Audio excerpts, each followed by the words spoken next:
need to do is let y equal to something. So you can say let y equal to 2 to the power of x. So if I want to work out y squared, this is 2 to the power of x to the power of 2, and this is just 2 to the power of 2x. By your laws of indices, you know that if you raise 2 to the power of x and then to the power of 2, you multiply the exponents. Then everywhere you have 2 to the power of x, you will substitute y. So this will become y, and then this will become your y squared. So making the substitution, we have 2y squared minus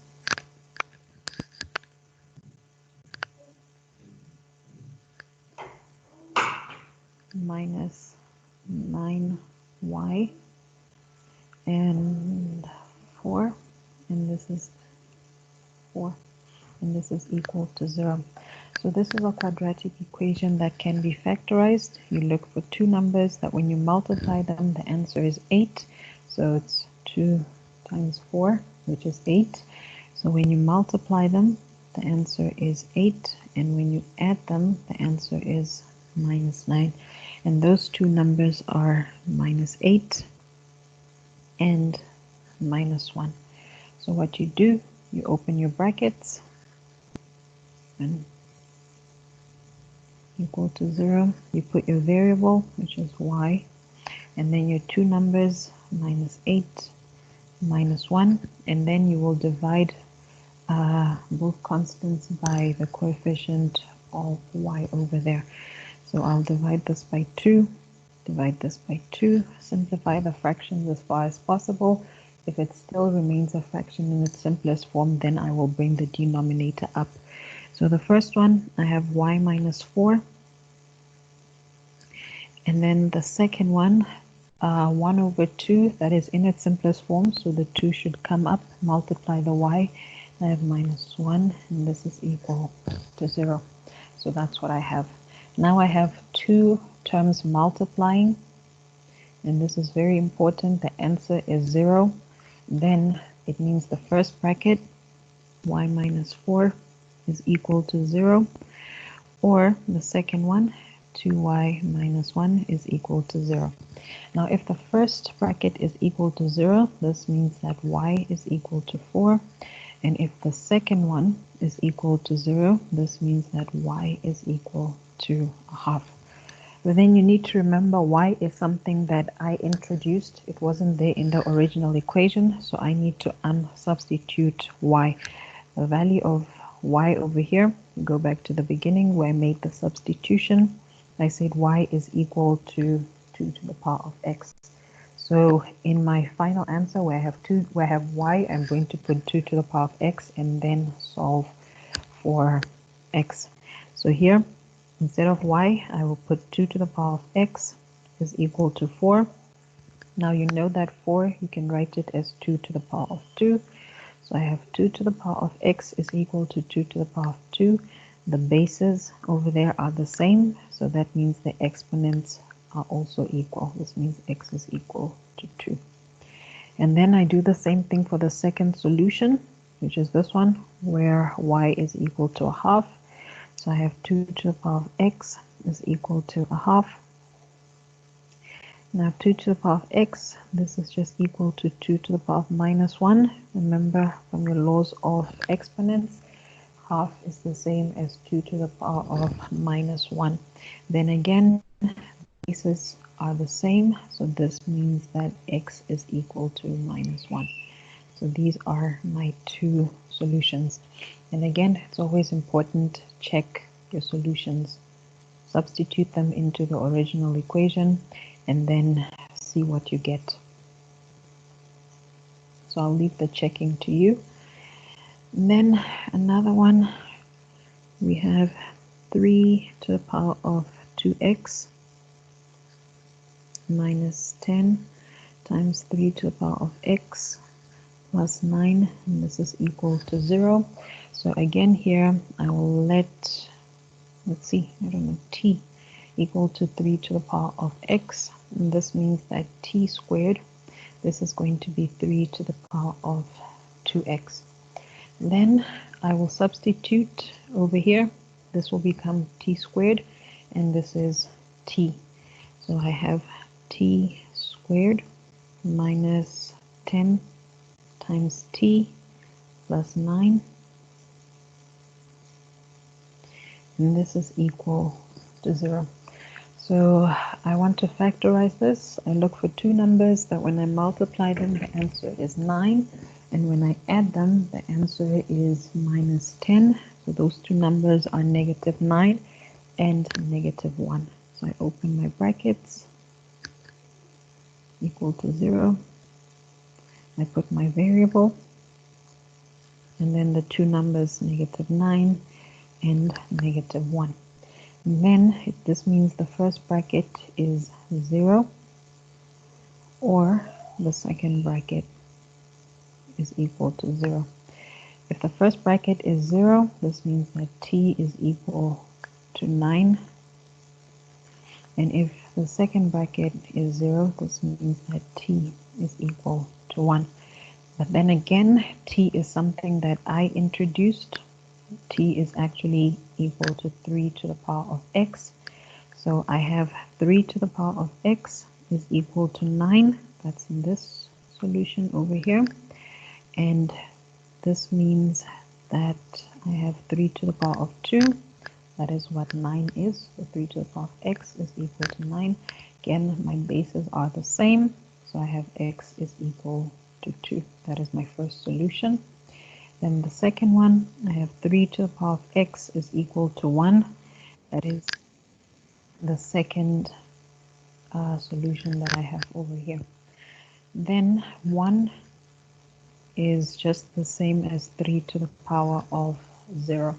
Remember, anything to the power of 0 except 0 is equal to 1. Then my bases are the same, so this means that x is equal to 0. So I have two values of x. I have 2 and I have 0. And as always, check your solutions. See if they are correct. Okay. Then the other questions in the exercise in your notes are on logarithms, but I think most of those we did them when we were talking about logarithms, so you can use them to practice. They are reducible to quadratic form, and we covered that sufficiently, I think, so I will not do any of those. Now what we move on to, or do we have any questions before we leave this topic? Okay, it seems that you guys are fine. I don't know if I mentioned this yesterday. Tutorial worksheet 8 is on e-learning.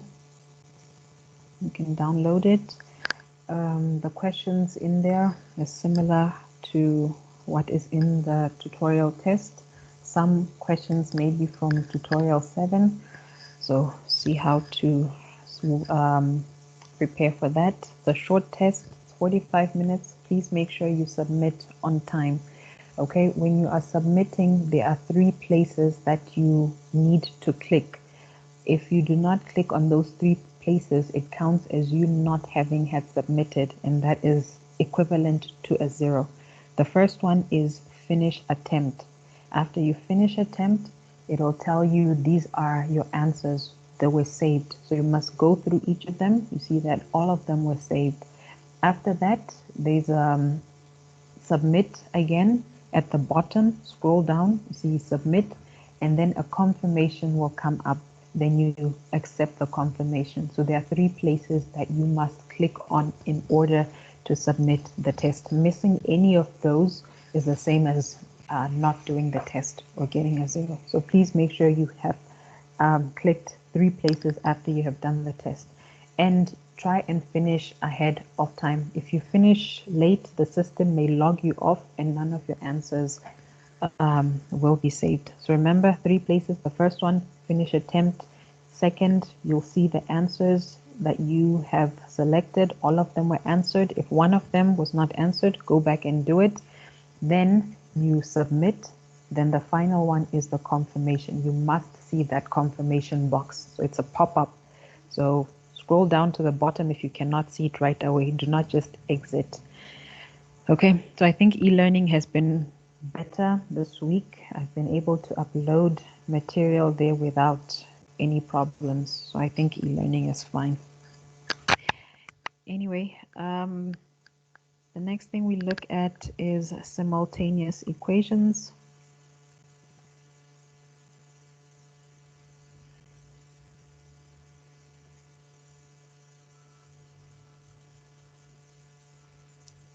Now, simultaneous equations, like the word simultaneous, means happening at the same time.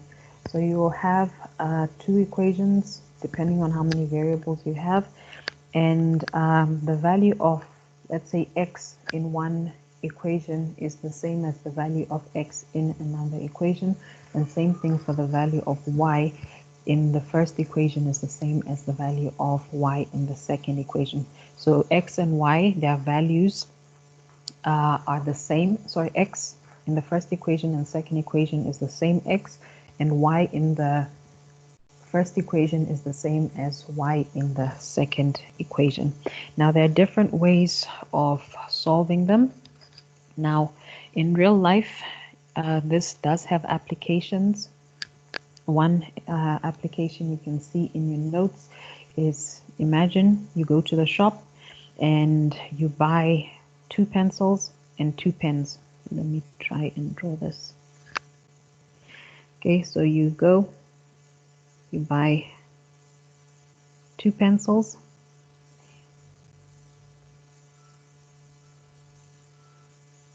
and 3 pens. And this, when you work it out or you get to the teller, they tell you this is $19. Then you go back another day and you buy pencils and pens as well. This time you buy 3 pencils and 2 pens. But this time when you get to the teller, the amount that you have to pay is $16. So somebody might ask you, so how much does a pencil cost, or how much does a pen cost? And we can actually use simultaneous equations to work out something like this. So to do this, we form equations. So you can say, let x represent the price of a pencil. So this is the price of the pencil. And then say let y represent the price of a pen. Okay, and I know in the assignment you'll have to do something similar to this. I hope you've started on it. There are notes in this chapter on linear programming. Please follow the instructions on how to write your statements. Make sure they are correct. So here we let x equal to the price of a pencil and y equal to the price of a pen.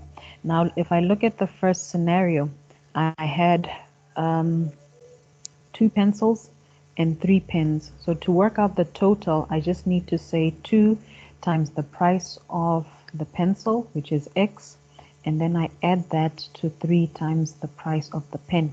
And because I paid $19, all this should add up to 19. And then the same thing is true for the second time you went to the shop. You bought 3 pencils, so the total cost of the pencils was 3x. And you bought 2 pens, so 2 times the price of a pen, and altogether you paid $16. So these are the equations that we come up with. So we have 2x plus 3y, this is equal to 19, and then we have 3x plus 2y, this is equal to 16. Now we want to solve this because we are interested in what is the price of 1 pencil and what is the price of 1 pen. Okay, now to do this, solving simultaneous equations, the first method we use is by graphing.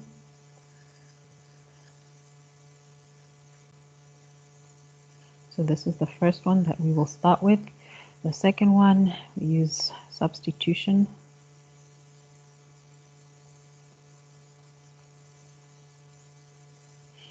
And then we will also use elimination. Okay, so today we will look at solving simultaneous equations like this by drawing a graph. Now you'll notice that the first equation, this represents a straight line. You know that the equation of a straight line, y is equal to mx plus c. You can write this in the form y is equal to mx plus c. And the same thing over here, this represents a straight line. So when you're solving graphically, what you are doing,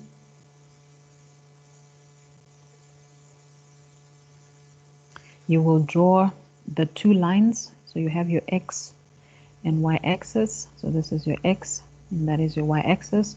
So you will draw the two lines. That is the first one. Let me use another color. And that is your second one. So you'll draw line 1, which you represent the first one maybe, and then line 2, the second one, like that. And then from your graph, you will read this point of intersection over there. You look at its coordinates, x and y, and that will be your solution of x and y. Okay, so let us look at this one that we have done just now. So we want to work out how much does one pencil cost and how much does one pen cost. So I'll start with this one. I have 2x plus 3y. This is equal to 19. Now when I want to draw a line, the only thing I need is 2 points that are on that line. So if I find 2 points that are on that line, I can then connect them using a straight line. Now the points that you draw do not actually matter, but it's usually easier to use the x and y intercept, because those are the points where x is 0 or y is equal to 0. So what you do is you start with let x equal to 0. Now if x is equal to 0, I have 2 times 0 plus 3y. This is equal to 19, and this means that 3y is 19, and therefore y is equal to 19 over 3. And 19 over 3, this is approximately 6.3. So the first point that lies on this line is this point 0, 6.3. Remember, we always write the x coordinate first. Just like in the alphabet, x comes before y. Same thing over here. Then I need to work out another point on the line. So I will say y is equal to 0. Then I will substitute y into the equation over there, solve for x, then that will give me the other point that also lies on the line. So I have 2 times x plus 3 times y, which is 0, and this is equal to 19. So I have 2x is equal to 19. This means that x is equal to 19 over 2. 19 over 2, this is just 9.5.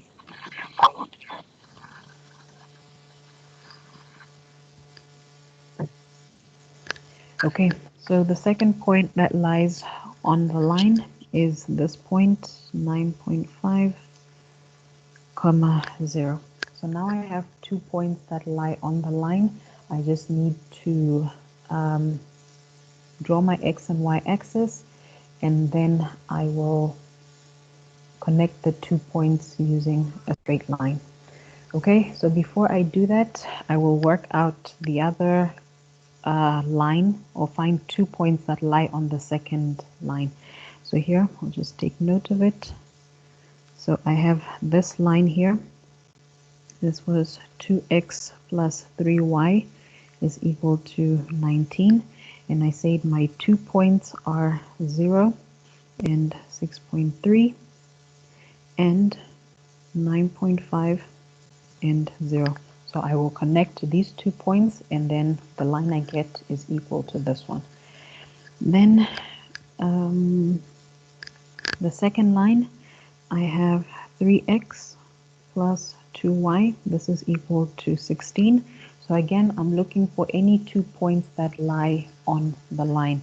So it doesn't matter what x and y value I pick to represent a point on the line, as long as it's just 2 points. But it's always easier to use x is 0 and then y is equal to 0. So I will start with x equal to 0. When x is equal to 0, I have 3 times 0 plus 2y. This is equal to 16. Then I have 2y. This is equal to 16. This means that y is equal to 8. So this point is 0, 8. Again, the x coordinate must come before the y coordinate. Then say y is equal to 0. That means I have 3 times x plus 2 times 0. And this is equal to 16. So I have 3x is equal to 16. This means x is equal to 16 over 3. Now 16 over 3 is approximately 5.3. So the point on this line is 5.3, 0. So now I will draw the lines on the x and y axis, and then I will read the point of intersection. So my graph is not going to be very good because I'm not using graph paper. You don't have to use graph paper for this one. You can just draw it in your book, but you should be able to read it. So you draw your x and y axis like that. So this is your x and that is your y axis. So the first point we said was 0 and 6.3. So I say this is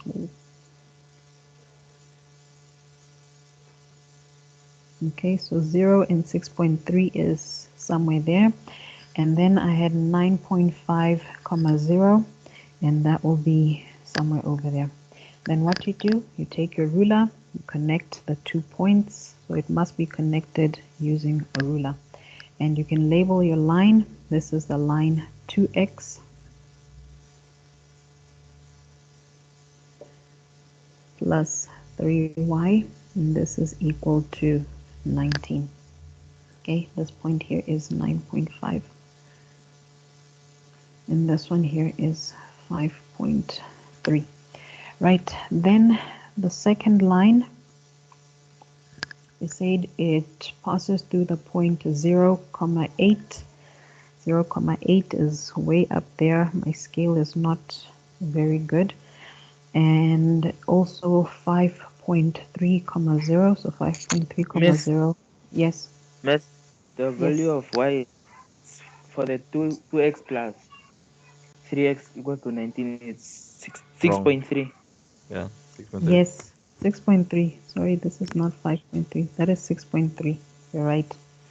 Okay, then the other one, the 8 is somewhere here. Then this point over here, this is the one that is 5.3. Then again, you take your ruler, you connect them. Sure, that does not look good. Okay, something like that. So with your ruler, you'll be able to do it much better than I have done. Okay, then because your paper is bigger, you will be able to read what this point over here is.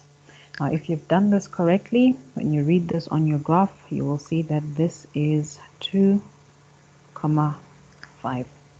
Okay, so it's just about drawing the lines. If you've drawn the lines correctly, the point of intersection will come out the way it is supposed to be. Now that we have our point of intersection, so here we have our point of intersection. Intersection is 2, 5. This means that our point xy, this is equal to 2, 5. This means x is equal to 2 and y is equal to 5. Okay, so this means that the price of one pencil is $2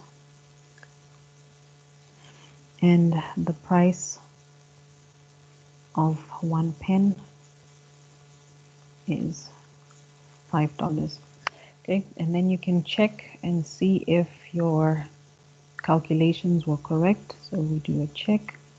So we say the first time you went to the shop, it was 2 times the price of a pencil, which is 2 times 2, plus 3 times 5. So this is just on the left hand side.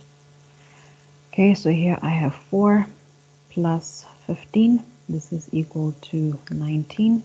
And then on the right hand side, I have 19. So these two are correct. So my solution works for the first equation. Then I do the same thing in the second equation. On the left hand side, the second time I went to the shop, it was 3 times the price of a pencil, which is 2, plus 2 times the price of a pen, which is 5. So this is 6 plus 10, and this is equal to 16. And then on the right hand side, we have 16, and again those two values are correct. So my solution, where x is 2 and y is equal to 5, is correct. So, or is the solution, or something like that. Okay, so when you substitute the values, you must check that they satisfy both equations and not just the first one, because it is possible to get a pair of solutions that satisfy the first one but do not satisfy the second one. If that is the case, check your graph, make sure you're reading it correctly if you're using the graph, or that you've drawn the graph, the lines correctly. Okay, and let's look at one more example.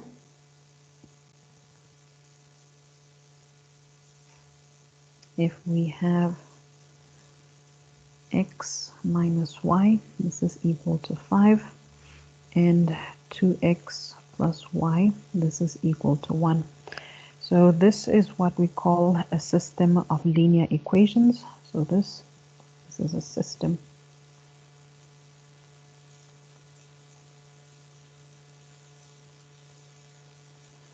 Okay, so you'll be given a system of linear equations and then you must solve them.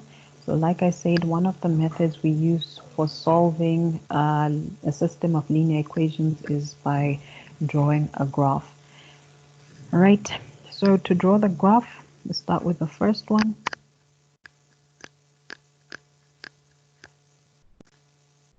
If I have x minus y, this is equal to 5. So I want to find 2 points that lie on the line. To find those 2 points, I can let x equal to 0. So when x is equal to 0, I will have 0 minus y is equal to 5. And this means that y is equal to minus 5.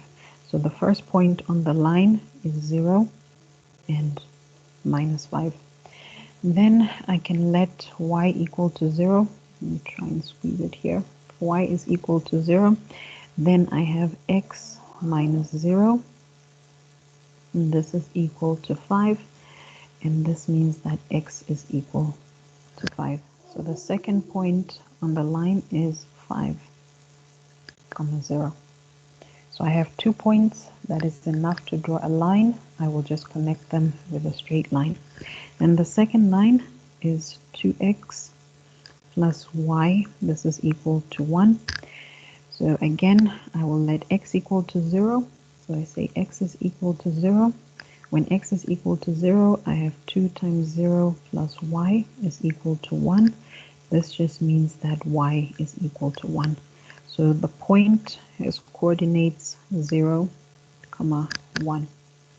And then when y is equal to 0, I have 2 times x plus 0. This is equal to 1. So I have 2x is equal to 1. This means that x is equal to a half. So the other coordinate is just a half, 0. So now I have all my points. What I need to do is sketch or draw this graph. So I need an x and y-axis. So on your paper, you can draw a nice big one over here. This is the best I can do. So the first one, I have 0, comma minus 5. That will be somewhere here. So this is minus 5. And then I have 5, comma 0. So that will be somewhere over here. That's for the first line. Then you take a ruler and you connect your 2 points like that. So you can label the line. This is x minus y. This is equal to 5. And then you draw your second line. It passes through the point 0, comma 1. That's maybe somewhere there. And half, comma 0. That's somewhere here. Then you take a ruler, connect your 2 points. What you have is a line that goes something like that. Okay, and you can label your graph. This is 2x plus y, and this is equal to 1. Then this point of intersection, you can read it from your graph, and if you have done it correctly, let's see that this is 2, comma minus 3. Okay, and you can see 2, this value, the x value is it comes before the 5, so my drawing is okay, and it is below the x-axis, and that is why I have negative, and it is also above the negative 5, so it is in the right place. So the point of intersection is 2 and minus 3. So we answer the question in the same way. So we have our point of intersection.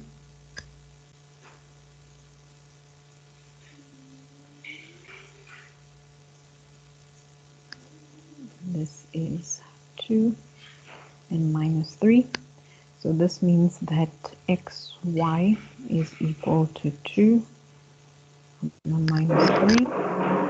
So we have x is equal to 2 and y is equal to minus 3. Okay, then I will leave the checking to you guys. So you need to check and verify, like I did with the first one, is this actually a solution? So it must satisfy the first equation as well as the second one. If it satisfies just one of them, it is not a solution because that is a simultaneous. The value of x in the first equation must be the same in the second, and the value of y in the first must be the same as in the second. Now, about systems of linear equations, there are 3 scenarios that we can get. So from a system of linear equations,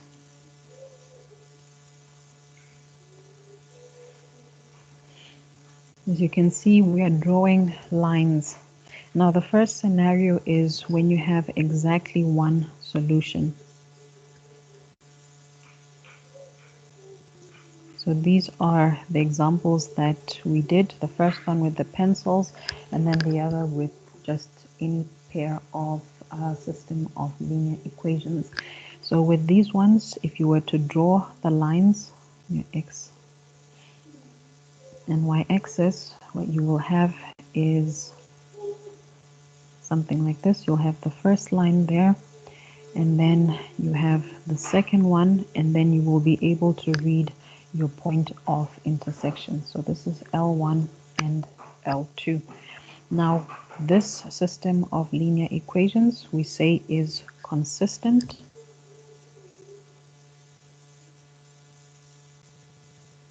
and independent. Okay, so the 2 lines, they meet at only one point, and we're able to read that point on the graph to get our value of x and y. So we say it has only one solution because x has only one value, like we have here, x is 2 and y is 3. So each of those x and y have only one value. So that pair, x and y, is a single solution. Now the second scenario that can happen, you can imagine you're drawing lines. So you have your x-axis and your y-axis. It is possible that you will have no solutions. Now what that means is you have two lines that look like this. This is the first one. This is your L1. And then your second one, this is L2. Now these two lines are parallel. So L1 and L2 are parallel. And parallel lines, as you know, they never intersect. There is no point of intersection, so we have no solutions. So with these ones, we say the system is inconsistent. So we say the system is inconsistent. Okay, because it has no point of intersection.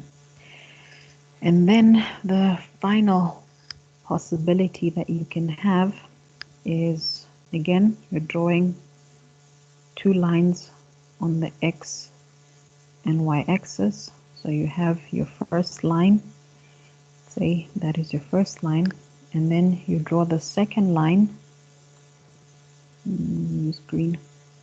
You will notice that the green line lies on top of the red line. So L1 and L2 are pretty much the same line. The equations may look different, but they are in fact the same. So they lie on top of each other. So here we say it has infinitely many solutions.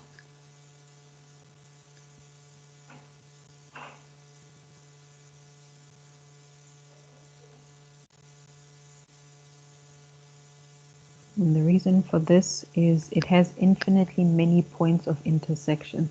Every point on the line is a point of intersection. So remember, when we're solving a system using graphing, we are looking for points of intersection. So the red line and the green line that I have over here intersect at every point on their line. So there's infinitely many solutions. So we say that this is consistent, but it is dependent.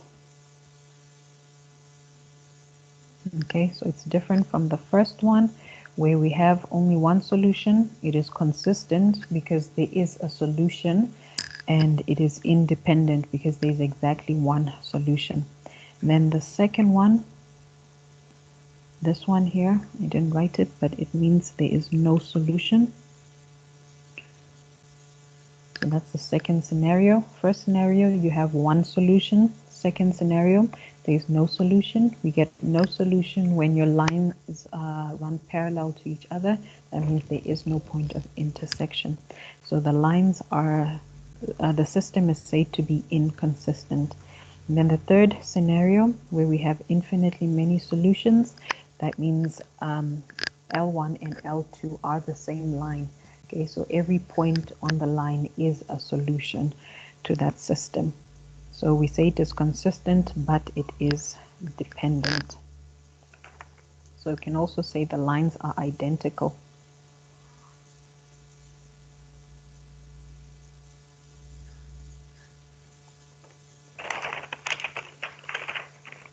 Okay, so one such example.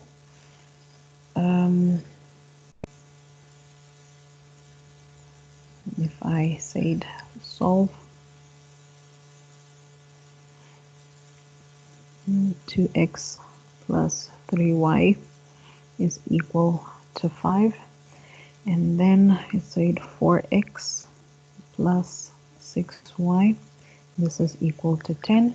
So if you tried to sketch this, you will notice that this has infinitely many solutions, because when I divide this line by 2, divide by 2, divide by 2, divide by 2 over there, I end up with this line. So this is an example of a system that is dependent, consistent, but has many, infinitely many solutions. Okay, and then another one. Let's say 2x plus 3y. This is equal to 5. And then I have x plus y equal to 10. I don't know. I have to check this one. Okay, I think this one is inconsistent.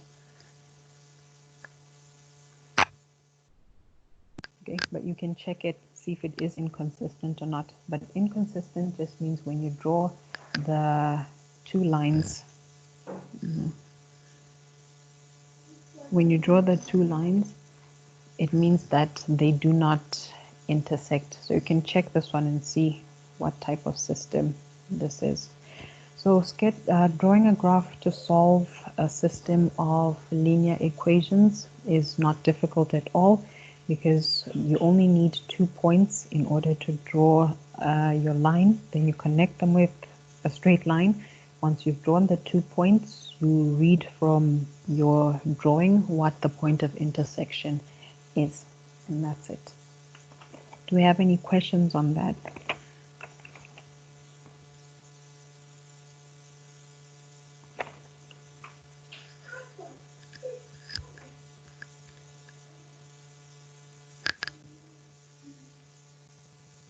Okay, it seems that you guys are fine.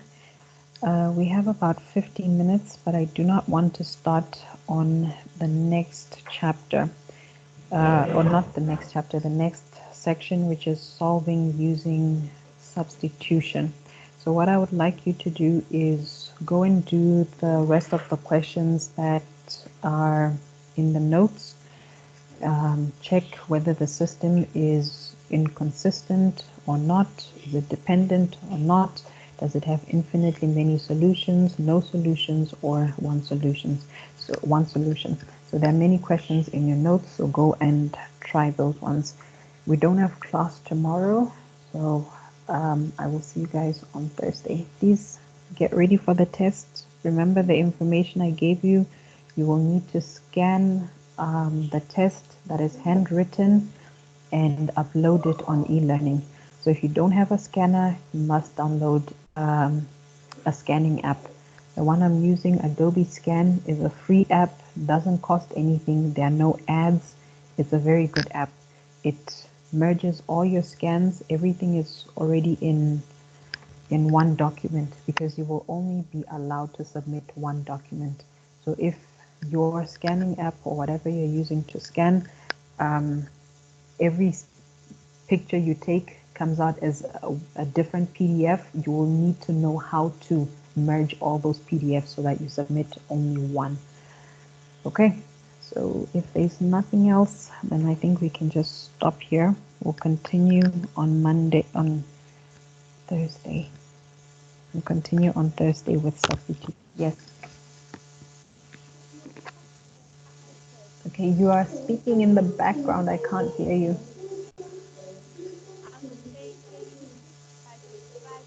I cannot hear you at all.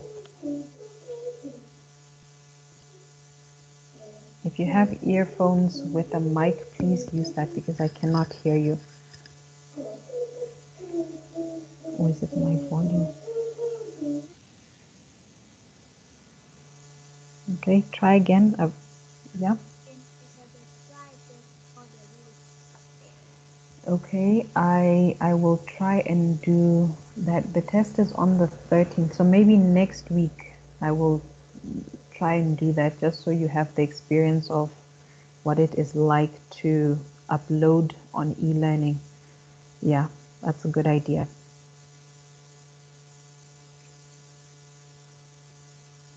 Okay, any other questions? If not, then I will see you guys on Thursday.